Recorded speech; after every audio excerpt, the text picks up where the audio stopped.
Welcome at Pizza and More. The modern style of a Napoletana, of a Neapolitan pizza, is called Napoletana Contemporanea. But what is a Napoletana Contemporanea? Yeah, I'm Jürgen and we will make this time exactly such a version of the Napoletana. We make the Contemporanea and this is a pizza, or we make a pizza with an extreme thick crust. Of course, I know lots of people say before we eat the pizza with such a thick crust, we eat bread. Of course, partly this is the truth, but I personally think such a thick crust could be also great if the dough tastes fantastic. And of course, if you maybe serve some nice olive oil so that you can dip the crust into olive oil, which then definitely tastes absolutely great. For example, I'm a friend of let's say, a medium thick crust. So the traditional Napoletana with a crust of 2 centimeters. You know, the traditional Napoletana is definitely ruled by the AVPN. So there is a crust with maximum 2 centimeters. Maybe a bit more for me is really great, is delicious, if the dough is also great. However, if I get a pizza with such a thick crust, I never would throw the crust away. I would eat it. Of course, it needs to be great and it needs to be delicious. But for all those of you who like such a thick crust, we will make right now a pizza with such a thick crust. To help the thick crust rise, we will make a hydration of 75%, which automatically means we need a flour with a higher percentage of protein and also with a bigger W value. Otherwise, 75% water would definitely be very difficult. And we will make a pre-dough. We will make a Poolish, which means this is a very liquid pre-dough, but this kind of pre-dough helps with bringing more, or with developing the yeast and with helping the crust as well to rise. The total leavening time of our pizza or of our dough will be 48 hours. We will have a proving time of the Poolish for 24 hours and then the main dough also 24 hours. Since we have such a high hydration of 75%, we have to bake it. We have to bake the pizza at the end on a lower temperature.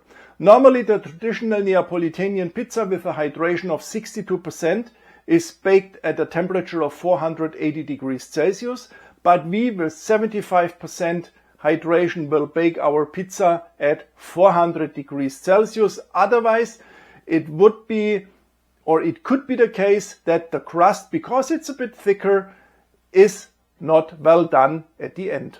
And now I would say we start with the Poolish. Here we have now the ingredients we need for the Poolish. This is 250 grams flour. This is a typo 0 flour with a protein value of 13.5 and a W value of 340. This is exactly the same amount of water like we have flour. This is 250 grams of cold water. And this is 0.02 grams of dry yeast. And yes, we need this very little amount of yeast because the Poolish will rise at room temperature and therefore we don't need more yeast. By the way, everything is again written in the video description. Making the Poolish is really a very simple and easy thing. Therefore, we take the whole amount of water, pour it into a bowl, then we add a bit of flour. You can easily add half of the amount, and we add directly our whole amount of yeast. Then we take a whisk and we stir it.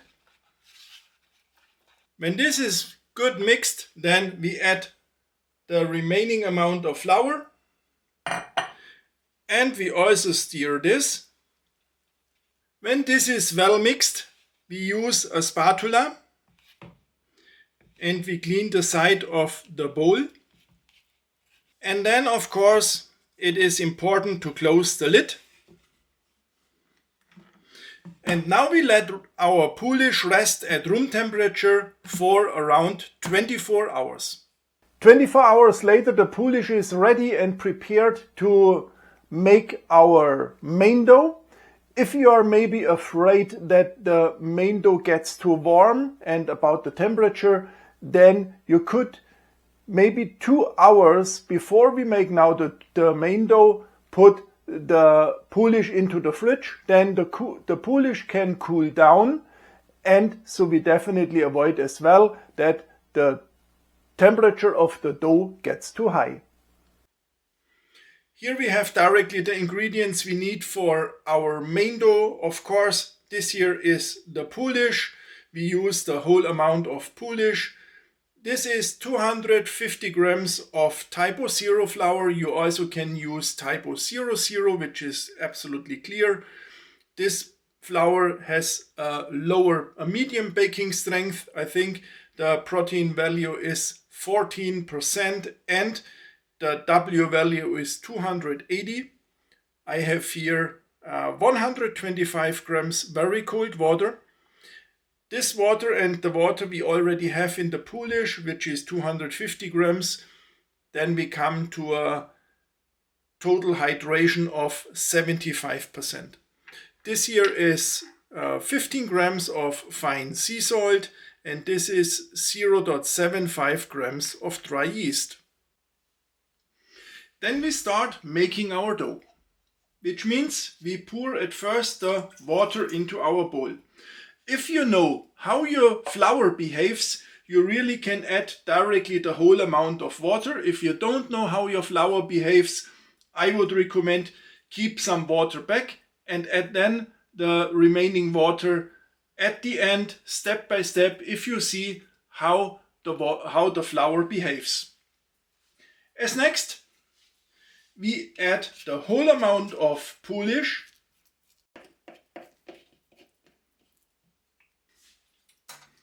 And then we start the mixer for a short while to mix the water with the Poolish.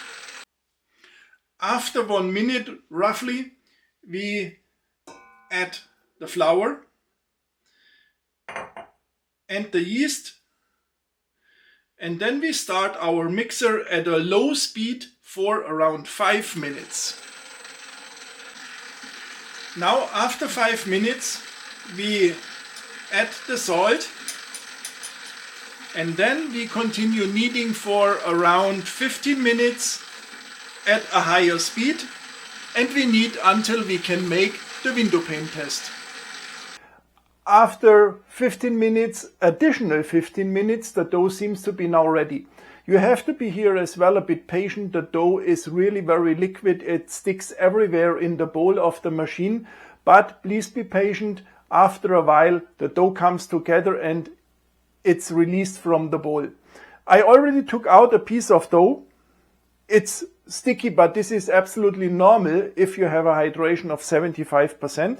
And now we try to make the window pane test, and you already can see I'm able to stretch this dough, and of course at one point every dough breaks, but the gluten structure is perfectly built and I can take the dough out of the bowl.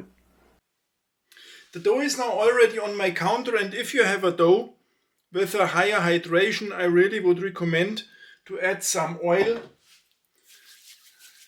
into your hands, because then this avoids a bit the dough from sticking. If you then have the dough, as I said, on the counter, we make several times stretch and fold. Therefore we take the dough, lift it up if it works, put it back onto the counter, stretch it and fold it over. And this is exactly what we do sometimes. And then we also can pull the dough, we turn the dough and we pull it. And then you already can see how we get a nice dough ball with a strong surface.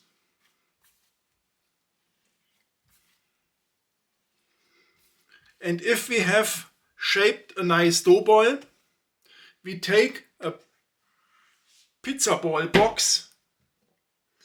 We put the dough into the box. Then, of course, we have to close the lid. And now we let the dough rest at room temperature for around 2 hours. And then we put it into the fridge for 10 hours.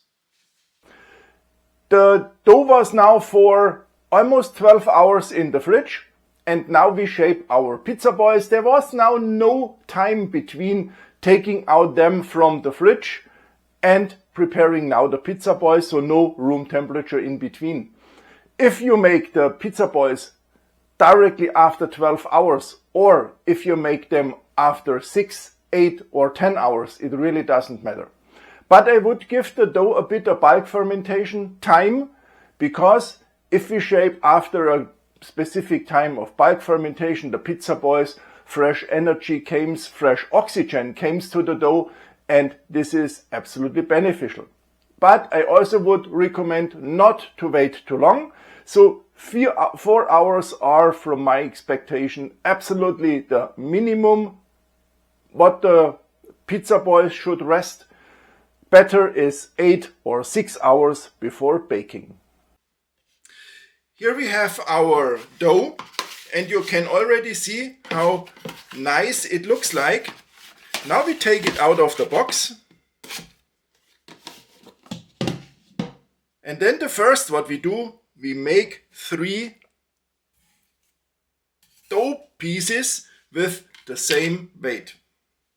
When you then have 3 pieces, you have different possibilities to make your pizza balls. One is maybe the easiest, especially if you have a dough with a higher hydration. We make the stretch and fold like we did with the big pizza ball as well. Therefore, we do sometimes stretch and fold with a pizza ball like I do right now. One other possibility is you bring this dough piece into a shape, and then if your hands are big enough, you put your hands on top and then you start circling. And I always go a bit with the fingers under.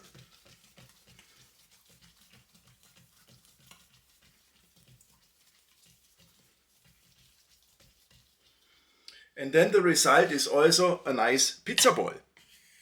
And one other version what you can do is, and this is the more sticky version, you take the dough and then you always pull the dough from the side and bring it towards the bottom and to the center, and then you push it into the center.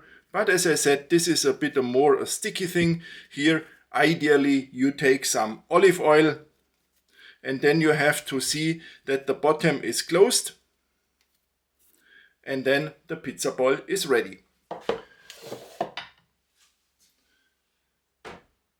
Then, of course, it's again important to close the lid. Now we put the dough directly back into the fridge, and 4 hours before we bake the pizza, we take the dough out of the fridge. I, special guy, forgot to put the pizza balls out of my fridge, so therefore now the pizza balls had only 2 hours at room temperature. In summer times, 1 or 2 hours are definitely enough if the room where you have then the dough is very warm. Actually, it's not that warm. However, it was a fantastic weather today. It was mild. It was really a great weather, but nevertheless, it's still winter and it's still cold. The last hour I put them here into my kitchen because you see here behind me the pizza oven is already preheated, which means it's a bit warmer in the kitchen than outside. The pizza oven is already preheated to 400 degrees Celsius. Everything else is also prepared, and now we start with our pizza. Here we have now our first pizza balls, or our pizza balls. And that they run a bit more flat, this is total normal because we have a hydration of 75%. However, this is exactly how I expected it. We take enough semolina, put the semolina, sprinkle the semolina on top of the pizza. Then we release the pizza with a spatula where it's attached to our other pizza and where it's attached to the side. And then, of course, we have to be very gentle and very careful to take it out. Otherwise, as soon the pizza dough is stressed, we can't shape a nice or form a nice pizza. We put it in the already prepared semolina. The remaining dough balls, here it's absolutely important to close the lid. And then, of course, we have to cover this pizza ball extremely with semolina. I know in normal pizza places they have here a huge amount of semola, which is absolutely great to have because they use it. They bake the whole evening pizza. This is not the case at home. So therefore I have the semolina in this box. Now it's important to stretch the pizza like a Neapolitan pizza is stretched, which means I press from the center all the air towards the crust. When our pizza base is then stretched properly, we take the tomatoes. By the way, this is 1 can of 400 grams of San Marzano tomatoes. I tear them by hand because I don't want to have that piece which is where the tomato is attached to the plant. So I'm able to take this out. And sometimes there are some peels, leftover peels in a can, and this is also then possible to remove it. And I have only 4 grams of fine sea salt in my tomato sauce. Then I add some leaves of fresh basil.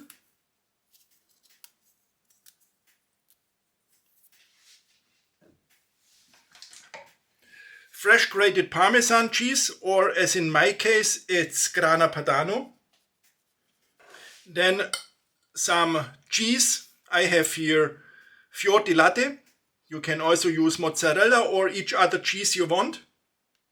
Also choose the amount of cheese by yourself. I make it on a Neapolitan style where less is more. Then we give a bit of olive oil, and then the pizza is already prepared for the pizza peel. I sprinkle here some semolina onto the peel, and then I push the peel under. And then I make the final size of the pizza. And then it's time for the oven.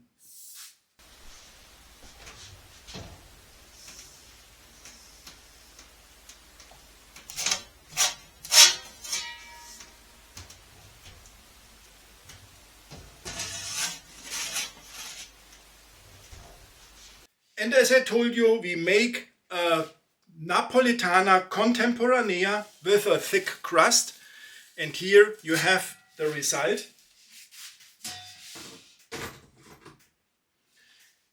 And you already can see we have a thick crust and it's crunchy from outside, and I'm pretty sure it's very soft from the inside. Now we have to add some fresh basil.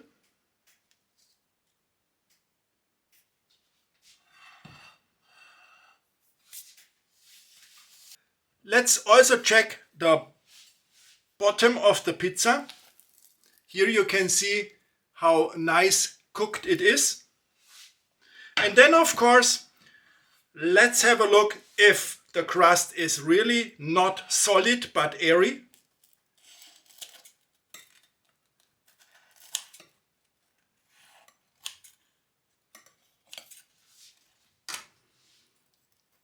And I hope you are able to see how fantastic, full of air this crust is.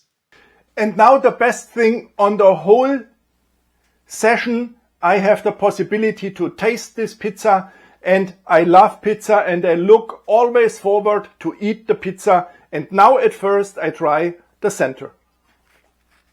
What do you think? Do I like the center? You are absolutely right. I love pizza. I love each pizza almost, and this is also a very fantastic one. And now I taste the crust. And also this crust is so nice and fantastic, and it's a light crust. It's really thick, but this crust is full of air and not full of dough. If you say it's like bread, this is not really the truth, because a bread is more compact and there is not that much air in a normal bread. However, if you would like to have a normal traditional Neapolitan pizza, in this video here I show you how to make a traditional Neapolitan pizza with a thicker crust than a Roman one, but a Neapolitan style. If you like my video, it would be fantastic if you would subscribe my channel, and then we see us also in the next video. Ciao.